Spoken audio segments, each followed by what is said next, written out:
Алматының барысы Армат Арманұлы. В средней весовой категории он выступает, 76 килограммов.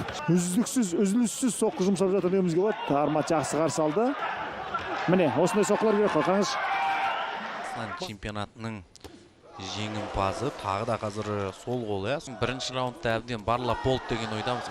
Тұмсықтан жақсы ойнап жүр, иә. Қазір екінші раундта бар. Олардың барлығын эфир барысында айтатын боламыз. Міне деңгейлі бокс екенін айта отырайық. Ал бұл жерде енді Армат жекпе-жекті.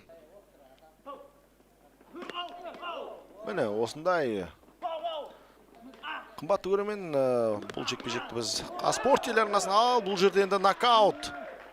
แม่แต่ว่าทางอามัดเองก็ไปทำเป็นล่างขึ้นบนนะครับโอ้ขวาอีกซ้ายครับเมื่อสักครู่นะครับซ้ายของโตอีกทีนึงโอ้ยังไงครับไม่ไหวนะครับ